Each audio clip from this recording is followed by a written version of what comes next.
বলবো সাহস করে যেহেতু এতটুকু আসছেন চলে আসেন মঞ্চের সামনে চলে আসেন। আমাদের আরবির মাননীয় প্লিজ কথা বলবেন না কেউ।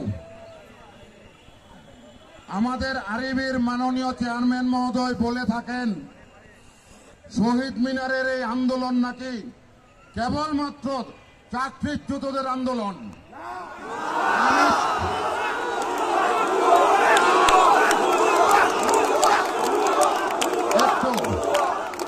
আমি আজকে আরবির সেই সংশ্লিষ্ট চারজন যারা আছেন সাক্ষী হিসাবে রেখে এই হাজার হাজার মানুষের সামনে আমি বলতে চাই আজকে আরবির পল্লী বিদ্যুতায়ন কার্যক্রমের কত হাজার মানুষ এখানে আছেন সবাইকে চাকরিচ্যুত কিনা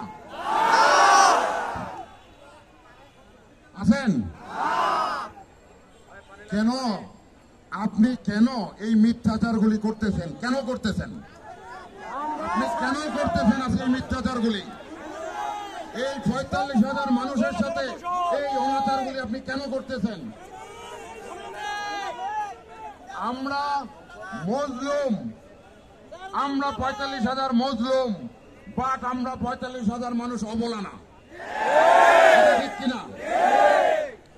আমি আপনাকে ব্যর্থহীন ভাবে একটা প্রমাণ, আপনি যদি সাহস থাকে একটা কথা আপনাকে বলতে চাই আপনার উদ্দেশ্যে, আপনি আগামী ২৪ ঘন্টার মধ্যে শুধু আপনার চেয়ারে বসে থাকবেন, বলবেন যারা আন্দোলনের পক্ষে বাংলাদেশের ৪৫,০০০ মানুষ আগামী ২৪ ঘন্টা আপনাদের জন্য উন্মুক্ত করে দিলাম, যদি পারেন শহীদ মিনারে হাজিরা দিয়ে আসেন।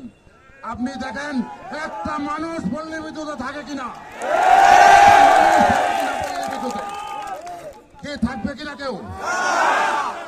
বাট আপনার যদি সৎ সাহস থেকে থাকে আপনি আজকে এই ডিক্লেয়ারটা দেন। আমি চ্যালেঞ্জ করে বললাম, আমি চ্যালেঞ্জ করে সেই ৪৫,০০০ মানুষের পক্ষে চ্যালেঞ্জ করে বললাম, আপনি সাহস থাকে, বুকে যদি সাহস থাকে, মিথ্যাচার না করে আপনি এই ডিক্লেয়ারটা দেন যে আপনি আগামী ২৪ ঘন্টার মধ্যে হাজিরা দেখতে চান শহীদ মিনারে।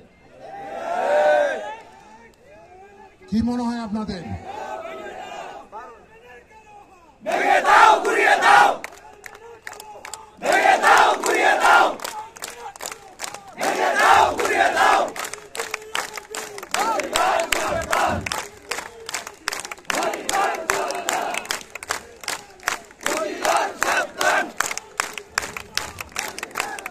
আচ্ছা, খালি গলায় স্লোগান দিচ্ছে তো বোঝা যাচ্ছে না।